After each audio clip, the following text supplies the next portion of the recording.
Olá pessoal, estou aqui com vocês para mais uma das nossas aulas e hoje nós vamos falar sobre a reflexão da luz. Reflexão da luz é quando então a luz está tentando passar de um meio A para um meio B e ao chegar na superfície que separa esses dois meios, em vez de passar para o meio B, ela retorna a se propagar no meio de origem que era o meio A. Então veja bem, ela está tentando passar do meio A para o meio B, na superfície de separação ela bate e volta e se propaga novamente no meio de origem. Então, isso é reflexão. Vamos observar aí, então, as leis que regem a reflexão da luz. Nós temos aí um raio incidente, né? Esse raio eu vou chamar de I, está se dirigindo aí para um segundo meio, e temos aí uma superfície que separa o primeiro do segundo meio. Ao chegar na superfície, esse raio então vai retornar ao meio de origem, ele vai voltar para o meio A. Esse raio que volta nós chamamos de raio refletido, vou representar pela letra R. Na superfície em que está ocorrendo a reflexão, nós vamos traçar uma linha, uma reta, chamada reta normal, perpendicular, então, a esta superfície. E percebam, então, que o raio incidente forma com essa reta normal o que nós chamamos de ângulo de incidência.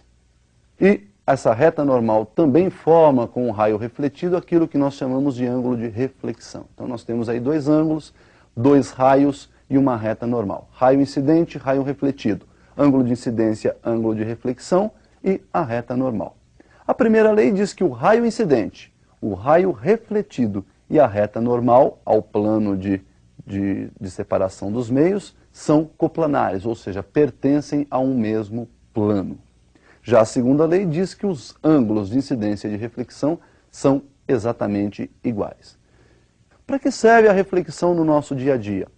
Nós temos dois tipos de reflexão. Uma que proporciona a visão de tudo aquilo que está ao nosso redor, então proporciona a visão dos objetos, e aquela reflexão que te proporciona a visualização de imagens, a formação de imagens. Vamos observar então esses dois tipos de reflexão. Nós temos aí a primeira reflexão que é chamada de especular. Especular vem de espelhos, né? Quando você tem uma superfície totalmente polida, totalmente lisa, sem nenhuma irregularidade, sem nenhuma aspereza, sem nenhuma rugosidade, os raios incidem nessa superfície e voltam, né, para o meio de origem. Mas olha que particularidade ocorre nessa reflexão. Se nós emitirmos para esta superfície alguns raios paralelos, ao tocar a superfície eles também vão refletir paralelos e, obviamente, obedecendo às duas leis que nós vimos anteriormente. Eles incidem com ângulo de incidência I, refletem com ângulo de reflexão R, onde os ângulos de incidência e os ângulos de reflexão são exatamente iguais. E, obviamente, os raios são todos coplanares junto aí às suas retas normais.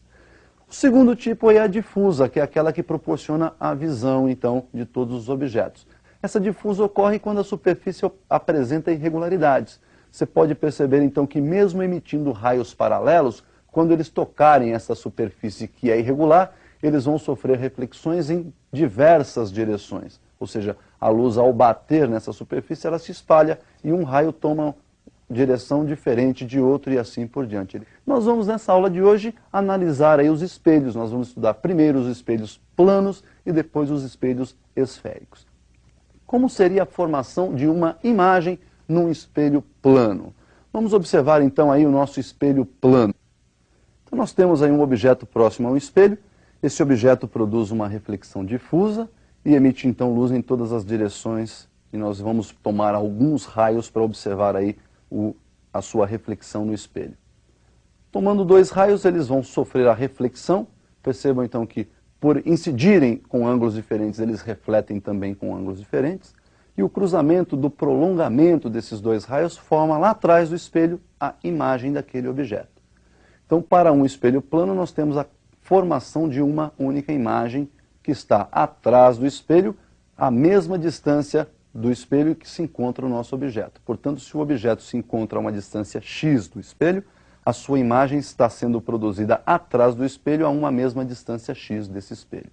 Observe, então, que o nosso objeto, por estar na frente do espelho, é considerado um objeto real, e esta imagem, por estar atrás do espelho, ela é considerada, então, uma imagem virtual. Ela é formada pela projeção ou pelas projeções dos raios refletidos. Então, o que nós vimos aí foi a formação de uma imagem no espelho plano. Nós podemos fazer algumas observações opções com relação a esse espelho. Por exemplo, nós podemos transladar o espelho mantendo fixo o objeto. Podemos transladar o espelho mantendo esse objeto em movimento. Vamos observar um caso em que o espelho está se transladando e o nosso objeto está fixo numa única posição. Bom, então nós temos aí um objeto situado a uma certa distância y de um espelho plano. Obviamente, então, você está observando que a imagem desse objeto está à mesma distância y, porém atrás do espelho. E nós vamos transladar esse espelho de uma certa distância x. Então, eu vou chegar esse espelho para a direita, distância que ele se desloca é x. E agora nós podemos observar que a nova distância entre objeto e espelho é y mais x. Por sua vez, conforme nós temos um aumento entre distância de objeto e espelho, a imagem também sofre um afastamento. E a nova distância entre imagem e espelho agora também é y mais x. Então veja que a sua nova imagem se deslocou em relação à primeira imagem. E essa distância deslocada nós vamos chamar de z. E podemos observar pela figura que se somarmos y mais z, nós temos a distância entre o objeto e a nova posição da imagem, a nova imagem.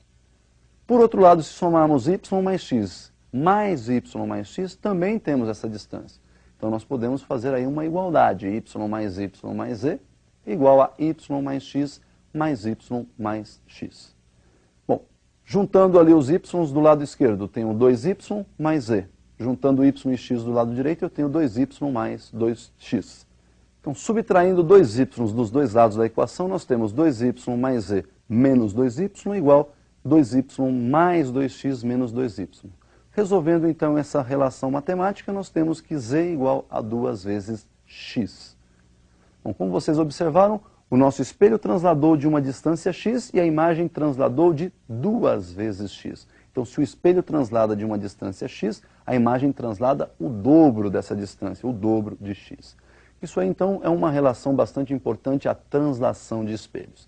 Uma outra observação é quando nós podemos associar esses espelhos planos. Observe, então, a relação de associação de espelhos planos. Nós temos aí dois espelhos associados, um voltado para o outro, né? Encostamos um no outro, e eles estão formando aí um ângulo alfa.